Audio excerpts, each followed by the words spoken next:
Hi friends, welcome to my channel. ಇವತ್ತಿನ ದಿನ ನಾವು ಸ್ಪೆಷಲ್ ಆಗಿರೋ ವಿಡಿಯೋ ಜೊತೆ ನಿಮ್ಮ ಮುಂದೆ ಬರ್ತಾಯಿದ್ದೀವಿ. ಅದಕ್ಕೂ ಮೊದಲು ಯಾರೆಲ್ಲ ನಮ್ಮ ಚಾನಲ್ಗೆ ಸಬ್ಸ್ಕ್ರೈಬ್ ಆಗಿಲ್ಲ, ಈ ಕೂಡಲೇ ಸಬ್ಸ್ಕ್ರೈಬ್ ಬೆಲ್ ಬಟನ್ನ ಒತ್ತಿ ಅಂತ ಹೇಳ್ತಾ, SSLC question with answer, SSLC history question with answer, SSLC ವಾರ್ಷಿಕ ಪರೀಕ್ಷೆಗೆ ಎಲ್ಲರಿಗೂ ಆಲ್ ದ ಬೆಸ್ಟ್ ಹೇಳ್ತಾ ಈ ವಿಡಿಯೋನ ನಾವು ಸ್ಟಾರ್ಟ್ ಮಾಡೋಣ. ಬನ್ನಿ. 1 ಅಂಕದ ಪ್ರಶ್ನೆಗಳು. ನೀಲಿ ನೀರಿನ ಪದ್ಧತಿ ಜಾರಿಗೆ ತಂದವರು ಯಾರು? ಅಲ್ಮೇಡ್. ದ್ವಿಪ್ರಭುತ್ವ ಪದ್ಧತಿ ಜಾರಿಗೆ ತಂದವರು ಯಾರು? Robert Clive. ಸಹಾಯಕ ಸೈನ್ಯ ಪದ್ಧತಿ ಜಾರಿಗೆ ತಂದವರು ಯಾರು? ಸಹಾಯಕ ಸೈನ್ಯ ಪದ್ಧತಿ ಜಾರಿಗೆ ತಂದವರು ಲಾರ್ಡ್ ವೆಲ್ಲೆಸ್ಲಿ. ದತ್ತು ಮಕ್ಕಳಿಗೆ ಹಕ್ಕಿಲ್ಲ ಎಂಬ ನೀತಿ ಜಾರಿಗೆ ತಂದವರು ಯಾರು? ದತ್ತು ಮಕ್ಕಳಿಗೆ ಹಕ್ಕಿಲ್ಲ ಎಂಬ ನೀತಿ ಜಾರಿಗೆ ತಂದವರು ಲಾರ್ಡ್ ಡೌಲ್ ಹೌಸಿ. ಕಾಯಂ ಜಮೀನ್ದಾರಿ ಪದ್ಧತಿ ಜಾರಿಗೆ ತಂದವರು ಯಾರು? Corn Wallis. SP ಹುದ್ದೆಯನ್ನು ಜಾರಿಗೆ ತಂದವರು ಯಾರು? ಅವರು ಕೂಡ ಕಾರ್ನ್ ವಾಲಿಸ್. SP ಅಂದರೆ ಸೂಪರಿಂಟೆಂಡೆಂಟ್ ಆಫ್ ಪೊಲೀಸ್. ನವರಾತ್ರಿ ಉತ್ಸವ ಪ್ರಾರಂಭ ಮಾಡಿದವರು ಯಾರು? ರಾಜ ಒಡೆಯರು. ಮೈಸೂರಿನ ರಾಜ ಒಡೆಯರು. ಮೈಸೂರು ಪ್ರಜಾಪ್ರತಿನಿಧಿ ಸಭೆ ಜಾರಿ ಯಾರು ತಂದರು? C. ರಂಗಚಾರ್ಲು. ಸಿವಿಲ್ ಸರ್ವಿಸ್ ಪರೀಕ್ಷೆ ಆರಂಭವನ್ನು ಯಾರು ಮಾಡಿದರು? K. ಶೇಷಾದ್ರಿ ಅಯ್ಯರ್. ಕೊಪ್ಪಳ ದಂಗೆಯ ನಾಯಕ ಯಾರು? ವೀರಪ್ಪ ನಾಯಕ.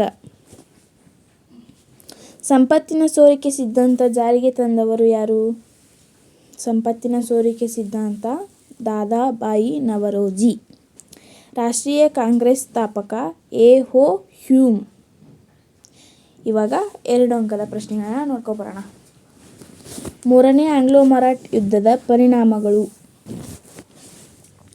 ಮರಾಠ ಮನೆತನಗಳು ಯುದ್ಧದಲ್ಲಿ ಸೋಲು, ಪೇಶ್ವೆ ಪದವಿ ರದ್ದು, ಬಾಜಿರಾಯನ್ಗೆ ವಿಶ್ರಾಂತಿ ವೇತನ, ಪ್ರತಾಪ್ ಸಿಂಹ ಸತಾರಾದಲ್ಲಿ ರಾಜನಾದನು. ಭಾರತ ಒಕ್ಕೂಟಕ್ಕೆ ಜುನಾಗಢದ ಸೇರ್ಪಡೆ ಹೇಗೆ ವಿಲೀನವಾಯಿತು? ವಿವರಿಸಿ.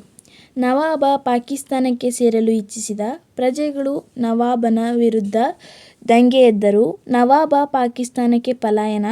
ದಿವಾನ ಭಾರತ ಸರ್ಕಾರಕ್ಕೆ ಮನವಿ. 1949ರಲ್ಲಿ ಜುನಾಗಢ ಭಾರತ ಒಕ್ಕೂಟಕ್ಕೆ ಸೇರಿತು. 3ನೇ ಕ್ವಶನ್. ಸಾರ್ವಜನಿಕ ಆಡಳಿತದ ಪ್ರಾಮುಖ್ಯತೆ. ಸರ್ಕಾರದ ಆಧಾರ ಸ್ತಂಭ ಆಗಿದೆ. ಸಾರ್ವಜನಿಕ ಹಿತಾಸಕ್ತಿಗಾಗಿ ಸೇವೆ ಸಲ್ಲಿಸುತ್ತದೆ. ಕಾನೂನು ಮತ್ತು ನೀತಿಗಳ ಅನುಷ್ಠಾನ. ಸಾಮಾಜಿಕ ಭದ್ರತೆಯನ್ನು ದೃಢಪಡಿಸುತ್ತದೆ. ಶಾಸಕಾಂಗ ಹಾಗೂ ಕಾರ್ಯಾಂಗಕ್ಕೂ ಸಹಾಯಕವಾಗಿದೆ. ಬೆಳೆ ಮಾದರಿಯನ್ನು ನಿರ್ಧರಿಸುವ ಅಂಶಗಳು ಯಾವುವು? ಭೂಸ್ವರೂಪ, ವಾಯುಗುಣ, ಮಾರುಕಟ್ಟೆ, ತಾಂತ್ರಿಕತೆ, ನೀರಿನ ಸೌಲಭ್ಯ. ಗ್ರಾಹಕ ಸಂರಕ್ಷಣಾ ಕಾಯ್ದೆಯ ಉದ್ದೇಶಗಳೇನು?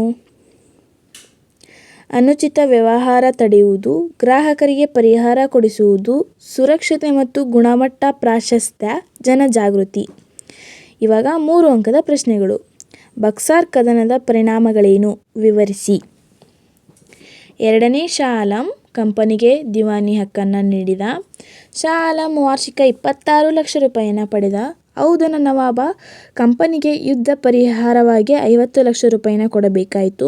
ಮೀರ್ ಜಾಫರ್ ಮಗನಿಗೆ ವಿಶ್ರಾಂತಿ ವೇತನವನ್ನು ನೀಡಿದರು. ಬಂಗಾಳದ ಆಡಳಿತ ಕಂಪನಿ ಮಾಡತೊಡಗಿತು. ರಾಬರ್ಟ್ ಕ್ಲೈವನು ದ್ವಿಪ್ರಭುತ್ವ ಜಾರಿಯನ್ನು ತಂದನು.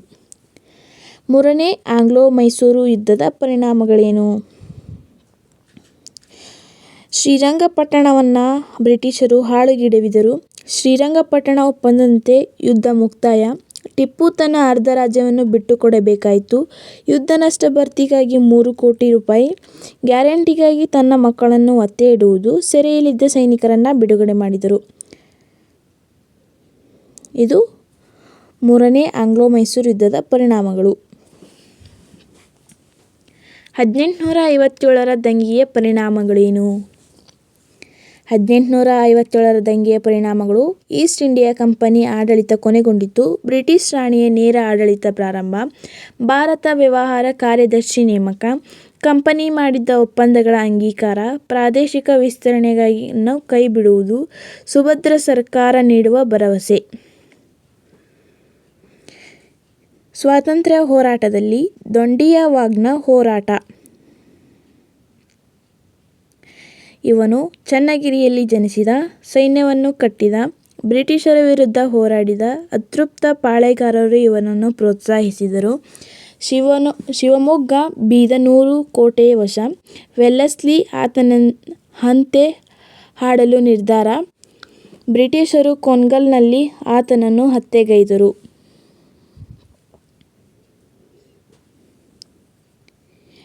ಇವಾಗ ಹಿಮಾಲಯದ ಮಹತ್ವ.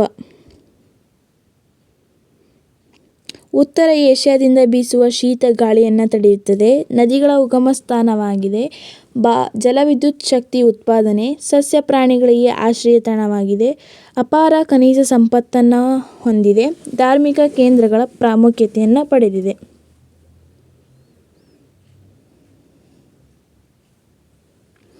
ಓಕೆ ಫ್ರೆಂಡ್ಸ್, ಈ ವಿಡಿಯೋ ನಿಮಗೆ ಇಷ್ಟ ಆಯಿತು ಅಂತ ಅಂದ್ಕೊತೀನಿ. ಇಷ್ಟ ಆದರೆ ಲೈಕ್ ಮಾಡಿ, ಶೇರ್ ಮಾಡಿ, ಕಮೆಂಟ್ ಮಾಡಿ, ಹಾಗೂ ಸಬ್ಸ್ಕ್ರೈಬ್ ಮಾಡೋದನ್ನು ಮಾತ್ರ ಮರಿಬೇಡಿ. ಹಾಗೆ ಮತ್ತೆ ಮುಂದಿನ ವಿಡಿಯೋದಲ್ಲಿ ಇದೇ ಜೋಶ್ನಲ್ಲಿ ಸಿಗೋಣ ಅಂತ ಹೇಳ್ತಾ, ಎಲ್ಲರೂ ನಮ್ಮ ಯೂಟ್ಯೂಬ್ ಚಾನಲ್ಗೆ ಸಪೋರ್ಟ್ನ ಹೀಗೆ ಕೊಡಿ ಅಂತ ಹೇಳ್ತಾ, ಮತ್ತೆ ಮುಂದಿನ ವಿಡಿಯೋದಲ್ಲಿ ಸಿಗೋಣ ಫ್ರೆಂಡ್ಸ್. ಬಾಯ್ ಬಾಯ್. ಅಲ್ಲಿವರೆಗೂ ನಮ್ಮ ಓಲ್ಡ್ ಎಲ್ಲ ವೀಡಿಯೋಸ್ನ ನೋಡ್ತಾ ಇರಿ. ಮತ್ತೆ ಮುಂದಿನ ವಿಡಿಯೋದಲ್ಲಿ ಸಿಗೋಣ. ಬಾಯ್ ಬಾಯ್.